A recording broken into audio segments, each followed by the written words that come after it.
sizning loyiqingiz batdi-ku. Oy, kim shundoq deydi? Gulmirani damsiz? O mening loyiqim emas. Ikkimizning oila ahvoli o'xshag'achqa do'st bo'lib qolgan shu. Uning oilasimi opasining yaqin do'sti sabablik bir qitim hayron bo'libdi ekan. Keyin ota-onasi yana qayta yarashibdi. Hozir bir inisi bor ekan. Shundaqmi? Oila ahvolinglar raslabak o'xshaydi ekan-a? Men shundaq deb ko'zimdagi yoshlarimni sirtib, mengishqa tamshaldim. Rost aytaman. Uni faqat do'stim o'rinda ko'raman. Siz men yaxshi ko'rgan tunji qiz. To'g'ri. Men ilgari yaxshi odam emas edim. Nurg'un qizlarni kaynimga selib, kechilik klublarda o'ynab yurardim. Gulmira bilanmi shundoq tanishgan. Biroq men azaldan birasiga ziyonkashlik qilib boqmadim. Siz meni o'zgartdingiz. Siz sabablik men uydagilarni pat-pat yo'qlaydigan bo'ldim. Undaq so'rovlarga bormaydigan bo'ldim. Menga ishonmasangiz mayli. Biroq ko'nglimni ifodalagidek fursat bering. Bo'lamdi. Asli bu gapni hozir demay, yana necha kundan keyin sizga muvofiq paytda ko'nglimni izhor qilmoqchi edim. Biroq men uning gap so'zlaridan jiddiylashayotganligi bilinib turadi.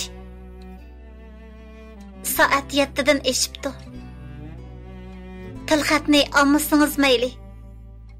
Men darhol bankaga bormasam bo'lmaydi. Biroq bu pulingizni cho'qim qaytarib beraman. Men shundaq deb kiyimimni almashtirish uchun kirib ketdim. Bankaga berib 10 ming yuanni uyning kartasiga silvatgandan keyin shirkatga keldik. Mashinadan tushgilivassam, u qo'limni tutib, ko'zimga qarab turib, bundan keyin qandaqlish bo'lsa, cho'qim menga dang. Bo'lamdi. Herkes oqshomqidek ahmoqlik qilib yurmang. Dedi. Men beshimni lang'ishtib qo'yibla, mashinadan tushib ketdim. Yo'q. Bundan keyin uning bilan orliq saqlashim kerak. Uning bilan ko'rsam yaxshi bo'lmaydi. O'zimga shundaq deb askartish bergandan keyin shirkatga kirdim. Arzigul allaqachon kelib bo'lgan bo'lib, meni ko'ribla oldimga yugurib keldi. U xuddi bir ishni biladigandek kulib turardi. Nim bo'ldi? Nima kulib tursan? Men texi meni nega bording deb so'roq qilamdikin debdiman. Nega borganingni biladigan tursam, so'rab nima qilaman? Atigan qarsam yo'qtirsan. Telefoningni etik. Qarasam telefonimga Polat direktorning oqshom telefon qilgan nomeri tushib qopti. Telefon qaytirsam, seni xizmat ishi bilan sirtqi billa chiqqan, hozir shaharga ketyapmiz deydi. Qandaq? Kechichi billa jirdinglarmi? Bo'ldi qila. Xizmat ishi shu. O billa bering deganti, pul qo'shib beradigan. Shunga ma'qul bo'ldim.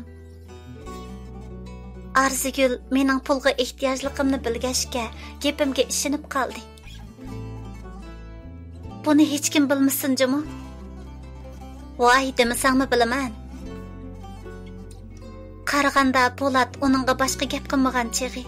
Biz shundaq deb chaqchaqlashgandan keyin kundagidek o'z ishimizni qilishga boshladik. Kechda ishdan tushay deb tursam, Polat billa tomoq yeyli deb telefon qildi. Qo'shilmasam, u bir do'stiningmi billa bordiganligini deb ching turib oldi. Amalsiz ma'qul bo'ldim. Ikkimiz billa oliy bezalgan bir tez taomlar shaharchisining ayrim xonasiga kirdik. Ichiga kirib, hayronlikda turibli qoldim.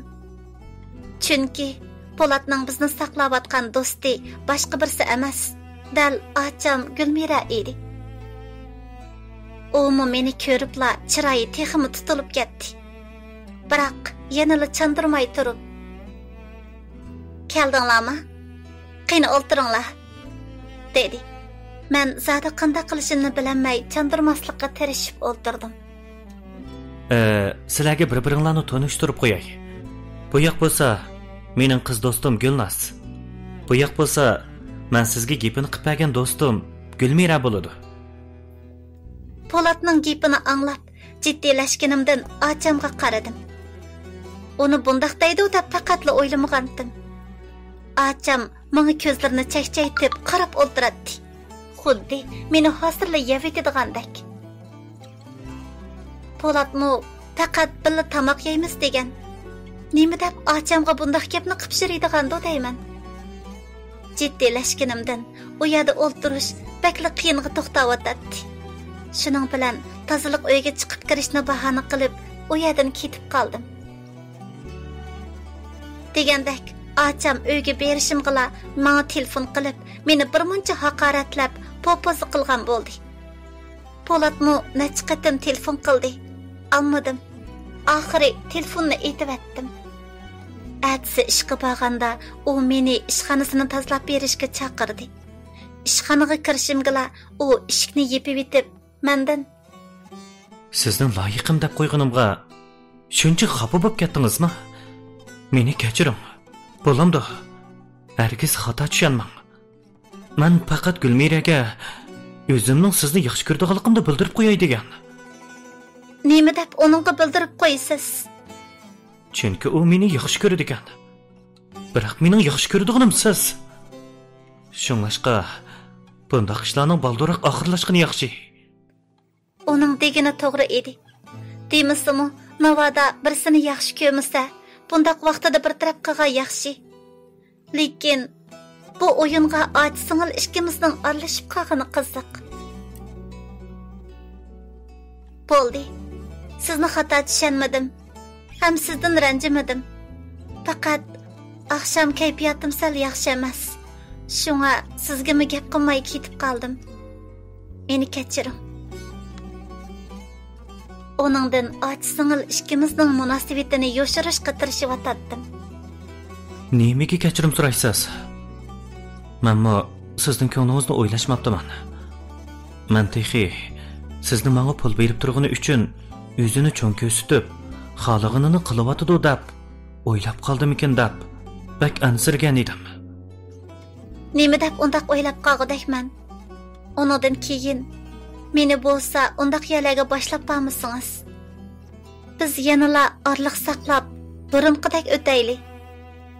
Men shundaq debla uning ustilini surtishga boshladim. U qo'limdan tortib, meni o'ziga qartib turib, "Nemishqa?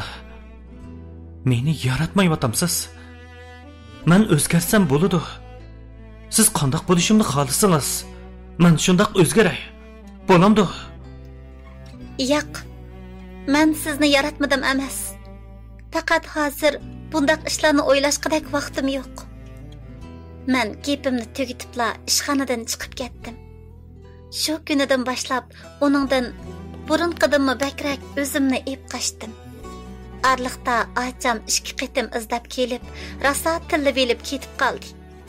Men yanala uningga hech nima demadim.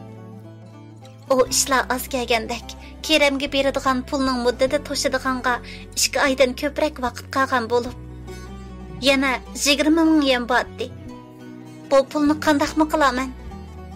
Uydagilarga pul avatmasam texi bo'lmasa. Mushularni o'ylasamla, xuddi cho'ng bir tosh mo'ramni besib turgandek horg'in his qilaman. Biroq nima amal? Hamma ishlar cho'qim yaxshi bo'lib ketadi. Keremga beradigan pulni tugdib olsamla, ancha qiynalib ketmayman. Bir nimalarni deb, yana vaqtni ozroq uzatmamdim. Degandek xiyollar bilan o'zimni baslab, teximi qaysar bo'lishga undayman. Men o'zimni ep qochgan siri Polat meni ochiq-oshkora qo'g'lashga boshladi. Achammo kunda degidek meni izlab, faqatla oromimni qo'ymadi. Oxiri men bu yerda ishlamaslik qaroriga keldim. Chunki oldingi kuni Polat Arzugul orqali meni chaqirib chiqib, mening tug'ilgan kunimni o'tkazib bergach, menga ko'ngil izhor qildi. Bu menga boshqalarning tunchi qitim tug'ilgan kunimni o'tkazib berishi bo'lg'ashqimi, ish qilib men bakli xush bo'ldim. Uning gaplarini anglab, ta'sirlanganimdan ma'qul da'vatga tasliq qoldim. Bundaq bo'laversa, menmi uni yaxshi ko'radigan tursam, agar uning bilan rostila tepishib qolsam, acham qanday qiladi? U hozirla meni Ali inakning balasi chala quyruq da'vatadi. Bu meni sammo uchinchi shaxs degani bo'lmay nima? Yo'q. Mayli qandaq bo'lishidan qat'iy nazar, men hargizmi uchinchi shaxs bo'lmayman. Bo'libmi? Acham bilan u yaxshi ko'rgan odam o'tirsida. Davlat bayramida uyga berib qaytib kelgandan keyin Po'latning ichkariga xizmat bilan chiqib ketgan fursatidan foydalanib, ishlamaydigan bo'lib qaytib chiqdim. Arzigulmi men bilan birga yenib chiqdi. Ikkimiz 2 kun burun ko'rishib qo'ygan xalqaro cho'ng bozor oldidagi Savdo sanoat bankasiga tozalik ishchisi bo'lib ishga tushdik.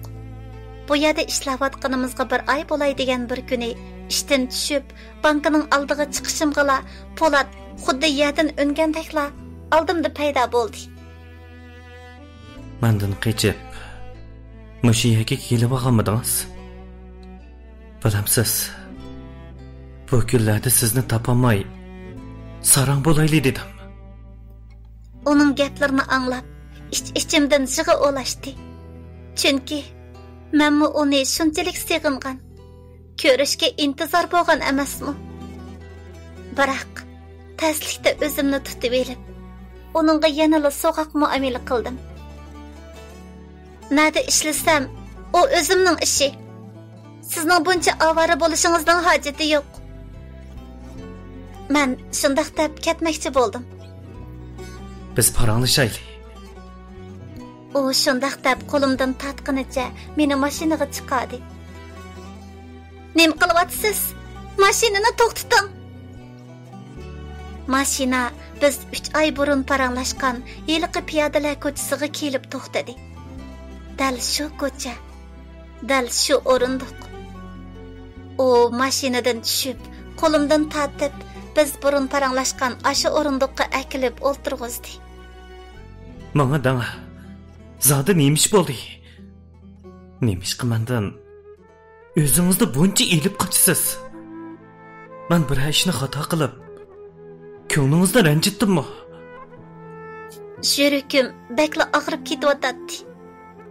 Onunğa, yo'q, siz hech nimani xato qilmadingiz. Gulmira mening ocham. Men sizni yaxshi ko'rsam bo'lmaydi degim keldi. Lekin bundaq desam, uni bu niyatidan qanday yandira olayman? Chunki men sizni yaxshi ko'rmayman. Sizga o'xshash so'latvas, puldorlarni azaldan yoqtirmayman. Sizning menga har kuni chaplashib elib avara qilishingizni xohlamag'ashqa, u yerda ishlamaslik qaroriga keldim. O'zimning buncha qaysar ekanligimni, uni shunchalik suydigan turib, shirikimni tashdek qilib, uningga bularni deyalaydiganligimni faqatla o'ylamagan edim.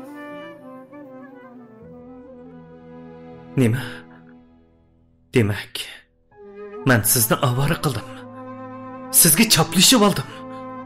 Shundaqmi? Uning ovozi titrab ketdi.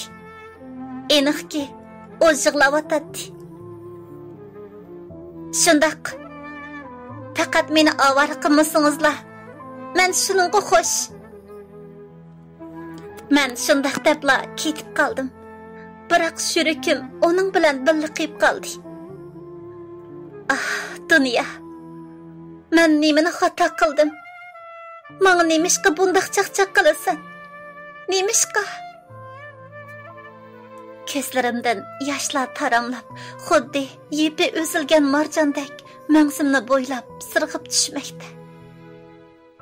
Tuyuqsiz mashinaning kuchli signal ovozi bilan yoshlarimni surtib, yenimga qaradim. Mashinaga chiqing. Apirib qo'yay. Xotirjam bo'ling. Sizni amdi hargiz avara qilmayman. O shundaq deb mashinani to'xtatdi. Men gap qilmayla mashinaga chiqdim. U bir eg'iz gap qilmadi. u meni Qoroning oldiga akilib tushirib qo'ygandan keyin ketib qoldi. Xuddi jismim bu yerda qilib, yurakim uning bilan birga ketgandek, shunchalik bearam bo'ldim. Kunlarim g'ayribliq, seg'inish, azob ichida o'tib. Mana bugun Po'lat bilan ko'rishmaganimga to'p-to'g'ri 27 kun bo'ldi. Uning ovozini bo'lsa-mu anglasam-chu kashki. Necha kun burun uning navri singlisi, Yilqi Qadriya degan qiz meni izlab keldi. Uning deyishicha, Po'lat hozir bakla tugishib ketibdi. Har kuni uydan chiqmay, aroq ichidi ekan. Shirkatga bormaydi ekan. Qadriya uning o'ziga esilib, xuddi kichik boladek ho'ngrab yig'lig'ini ko'rib, chidamay meni izlab keldi. Bu gapni anglab, yuragimdagi azob o'tdi, teximi kuchaydi. Biroq kichigimdan qalbimga o'rnab ketgan o'sha 3-shaxs degan atoqqa qolmaslik uchun, uning qishig'i berish uchun olgan qadamlarimni to'xtatdim. Chunki bunday qilsam, malla emas, opamni tang haqoratlanadi.